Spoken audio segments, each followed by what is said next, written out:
ਬਿਲਕੁਲ ਸਨ ਨਿਊਜ਼ ਦੀ ਇੱਕ ਹੋਰ ਕਾਵਿਸ਼ ਮੁਤਾਸਰਾ ਇਲਾਕੇ ਦੇ ਵਿੱਚ ਡੋਰ ਟੂ ਡੋਰ ਜਾ ਕੇ ਲੋਕਾਂ ਦਾ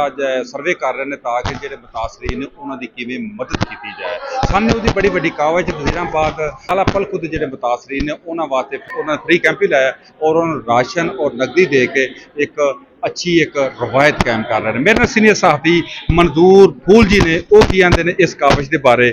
ਤੇ ਉਹਨਾਂ ਨਾਲ ਗੱਲ करनी है जी बहुत शुक्रिया बार साहब। बिल्कुल जी सन न्यूज़ की बड़ी वड्डी कावश है। वजीराबाद के जो सलाब के डुबे इलाके हैं बेला बराम टाली वाला सोधरा शील महल जनाह कलोनी इन्होंने सारे इलाकों के सन न्यूज़ की टीम ने जोड़ा है बट साहब की बड़ी खसूसी कावश इन्हें जाके नाल ते घर घर के सर्वे किया जिन्हों का हकीकत नुकसान होया ही माल मवेशी रुड़े हैं घर समान को नहीं खाण पानी तक मौजूद है उन्होंने सारिਆਂ ਦੀ शार्ट लिस्ट की अज इतने मुकामी मैरिज हाल उन्होंने इकट्ठा किया बड़े बाइज्जत तरीके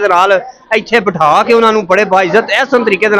नगदी राशन मैडिसन भी दी जा रही है जोड़ा कि लोग सन न्यूज़ की बड़ी इस वक्त तारीफ कर रहे हैं। वो कह रहे हैं वो शुक्रिया भी अदा कर रहे हैं कि उन्होंने जो हुकूमती लैवल से भी एडा वड्डा काम नहीं होया और सन न्यूज़ की टीम की मुतलका कावश के नाल मुतलका जी तंजीमां ने उन्होंने मिल के वजीराबाद इस वक्त हो रहा है। जी बिल्कुल सन न्यूज़ का हमेशा सासा रहा है कि जनाब जो लोगों की आवाज़ ऐवाने तक पहुँचाई जाए उन्होंने जिन्नी भी हो सकती है उन्हें दादरसी की जाए। सन न्यूज़ अपनी काफ़ी के फ्रंट मैन तो मुतासरी सलाब में भी कोशिश कर रहा है कि उन्होंने मुश्किलात हल हो, लेकिन इतने सन न्यूज़ ये भी मुतालबा करता है कि हुकूमती अवाना जोड़े बैठे हैं फोटो सैशन की बजाय सन न्यूज़ की तरह अमली इकदाम उठान ताकि लोगों दी मुश्किलात हल हो सकन। जी।